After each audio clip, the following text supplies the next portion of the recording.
First off, I want to apologize to you, Steve Urseg, and Thomas Peterson for including you in the thumbnail of my last video. There's a pattern that's emerging on this channel that if I include you in the pictures, you're not going to win your fight. So that was my bad. Don't worry about it. I won't do that next time. Maybe we can work something out through the DMs. I can help you. UFC Abu Dhabi just finished up for me. It actually finished up a few hours ago, but after the Rizvan Kuniev Tyrell Fortune fight, which I thought was the fight of the night, I fell asleep. So we're going to react to the whole card. We're going to start at the top with Magomed Ankalaev, Bogdan Gushkov.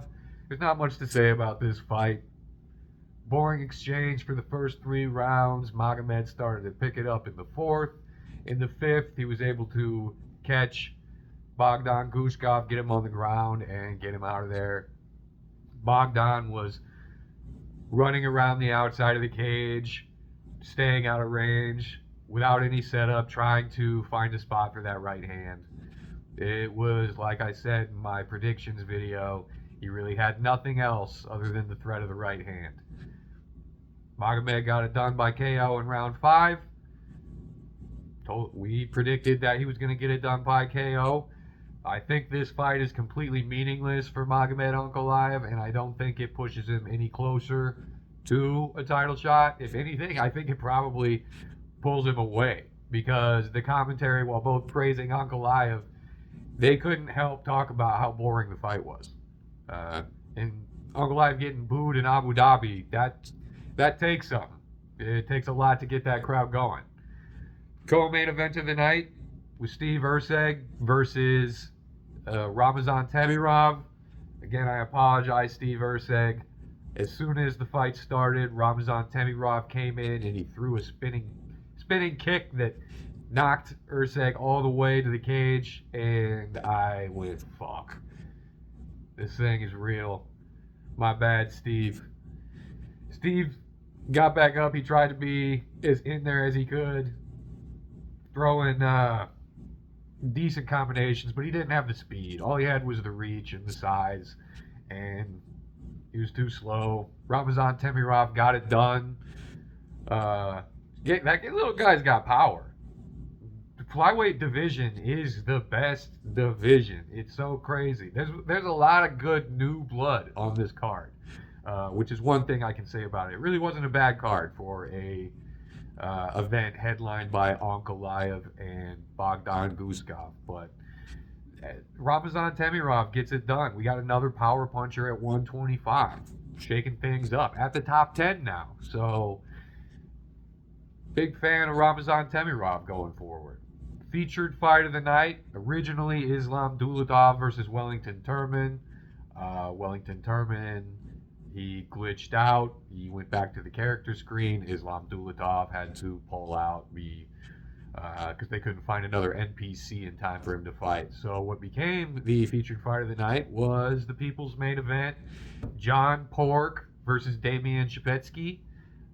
John Pork, Damian Shepetsky, like that look in his eye where I said, this guy's a little fucker. That came out in this one. He's a tough son of a bitch, and he always tried to bring the fight to Magomed Zainikov, but Magomed, just like all the fights I've seen from him prior, was able to maintain control of the cage with his style. He has the wrestling that he was able to demonstrate in this fight for the first time, and that volume striking, that power, the damage that he can do, the things he can do with his short elbows. He's a special striker, and he's just based on entertainment value, he lives up to the hype. So, and it's nice to see he's kind of the bad boy of the Khabib camp. You know, he came out, he talked shit right afterwards on the post mic. So, I like that. Big win for John Pork in his UFC debut. Rizvan Kuniev, Tyrell Fortune, surprising for me fight of the night. This was an exciting fight. It was all action between these two big guys, both shooting shots, throwing strikes. Rizvan just throwing combinations, doing so much damage to Tyrell Fortune as the fight went on. Tyrell had a lot of grit, but DC was right on the commentary. They probably shouldn't have let him go back in there based on the damage that he'd already received. I think he might have even said something about wanting to get out of the fight, but his corner wanted to keep him in there. There was no miracle comeback moment for him. Rizvan Kuniev got it done in an impressive and entertaining performance. So he feels more like he should be in the top 10 now. And heavyweight, too, is turning up to be a little bit more of an exciting division, which we'll get to a little bit later. But Rizvan gets it done by KO. I had him by decision, but it's the winner was who I thought it was going to be. Opening up the main event was the debut of Abubakar Vagayev and facing off against Sagid Isagafmaev. Abubakar, I hate to keep saying this, he did what I kind of talked about in my video and what I saw on tape. It was a lot more of a grappling affair, but his fight IQ allows him to drop the pace to whatever he wants it to be and bring the focus of the fight to wherever he wants it to. Sagid looked like he had the size advantage. He looked like he was the more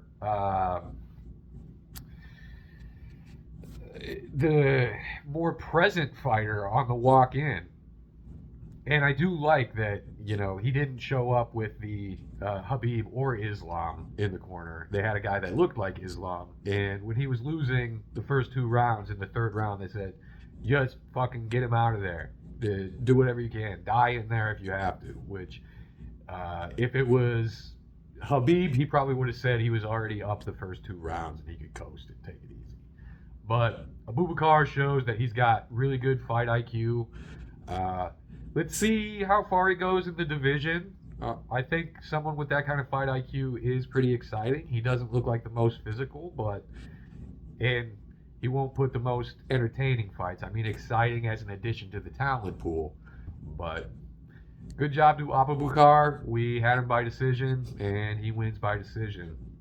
Headliner of the prelims, another man I had to apologize to, Thomas Peterson versus Walter Walker. I said the smart money would be on Walter Walker by submission, even though I picked Thomas Peterson.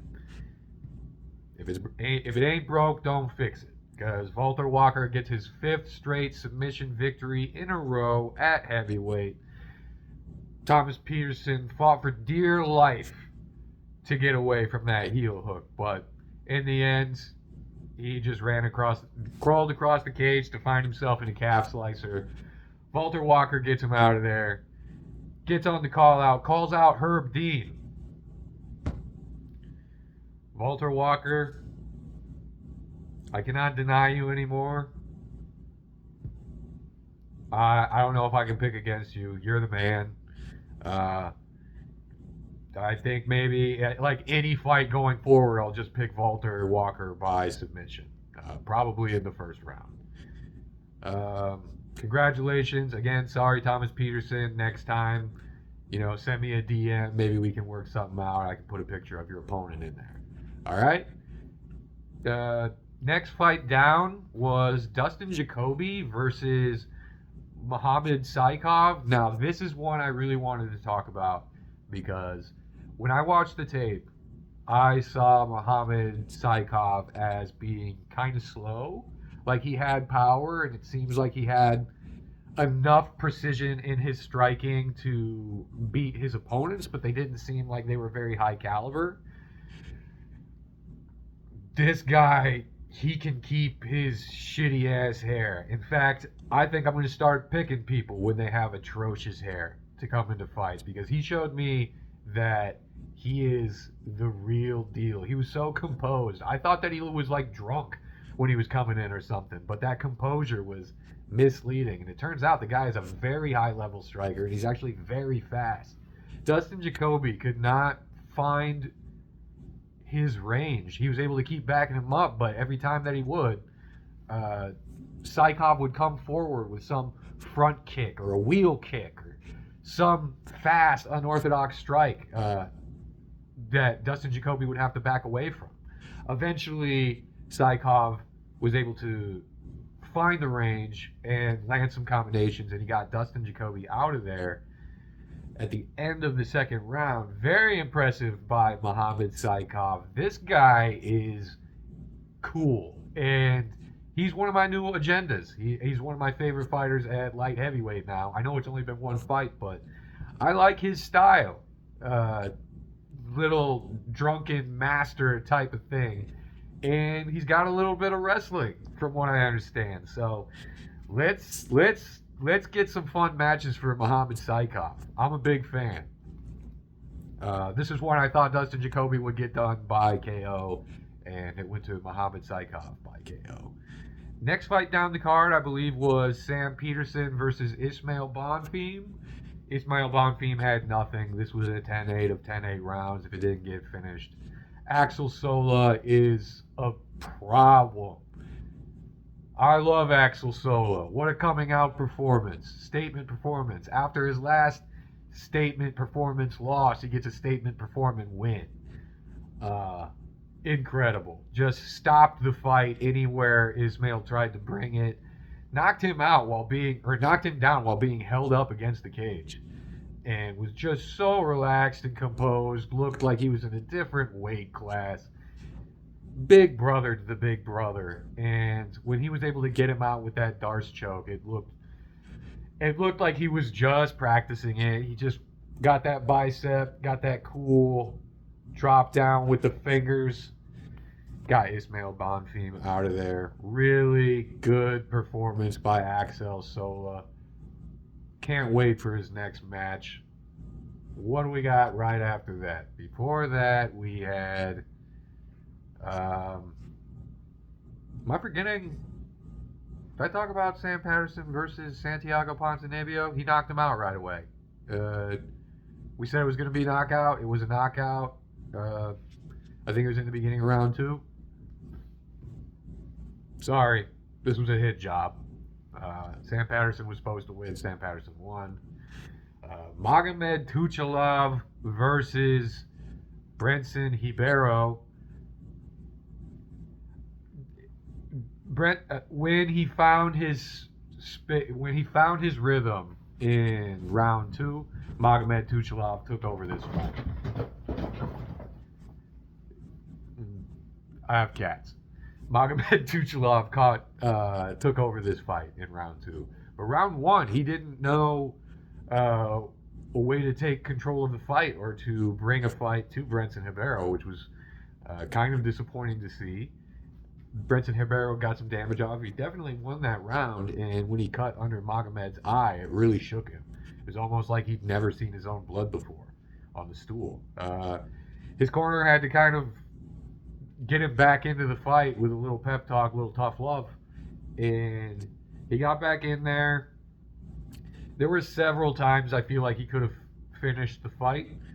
He's got a good mixed game of both wrestling that he demonstrated and striking, but his finishing instinct or his depth possession isn't really there, because he'd throw a shot that would send Ribeiro over to the cage, and from the middle, Tuchalov would start. It was like he was skipping.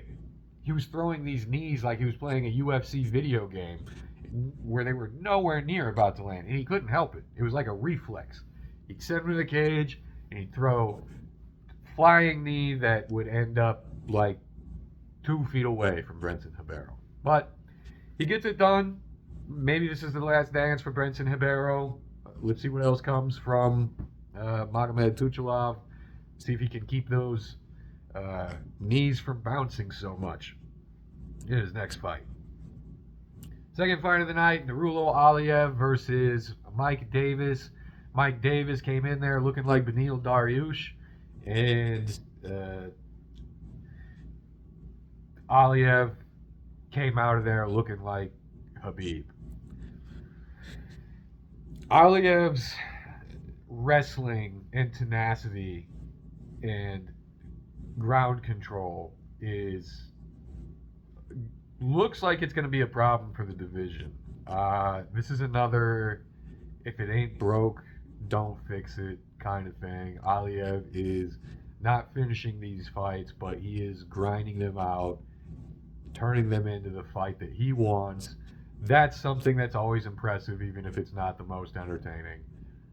But it's cool to see that we do have a legit prospect coming up the ranks in lightweight. Lightweight has got some good new blood in it, and we shouldn't be going on the internet talking a bunch of shit about where lightweight's at right now, because there is actually a lot of legit new blood coming into the division, and I think Narulo Aliev is that. Mike Davis really couldn't get a whole lot off, and he looked pretty dejected in there. Bad go for Mike Davis, but he'll be back. I still think he's got some wins in him, but he is 33, and Aliev, being 25, has a whole lot of improvement that he can make. And then the opener of the card was Abdul Hussein versus Cody Gibson. This was, it's funny, if you did tape, you probably were underwhelmed by Abdul Hussein's performance, which is funny because a week ago, none of us had any idea who this guy was, and he got put on this short notice fight in his UFC debut against Cody Gibson. Cody Gibson, to be fair, he really was defending submissions for his life. I think he was in straight up survival mode while he was there, but he was able to both throw submission attempts and defend against so many of the submission attempts of Abdul Hussein. Pretty impressive, but there was no chance that he was going to win that fight. I think it was the second round. Hussein had Cody Gibson in a clinch, and Cody Gibson was just throwing these little scrappy-doo punches at his stomach, and by the end of the second round, Cody Gibson went to his stool, and he was like, "I've got nothing left." And his coach said, "You gotta keep fighting. It's important. You gotta do it for what's in my pocket right now." And I don't know if he reached into his pocket. The ad came on, so if someone in the comments can let me know what was in Cody Gibson's coach's pocket. I don't know if it was a gun. I don't know if he was threatening his life. I have no idea. But I guess we'll never know. Hopefully it wasn't a gun, and Cody Gibson will be able to get back to school at the end of August. But Abdul Hussein gets it done. Another contender in the flyweight division, just showing that the flyweight division is proving to be the hottest division in the UFC. That is my recap and reaction. We went 9-3 on the card. I missed the Dustin Jacoby, Thomas Peterson, Steve Erceg fights. Everything else I got right. So we're turning it around. That puts us at 20-17 since the start of the channel. So we're turning things around. All right. Next week is UFC Belgrade. So I will have my predictions come out after weigh-ins. Probably Friday of next week. And maybe I'll come up with something in between. So thanks for watching. Like and subscribe. We'll see you in the next one.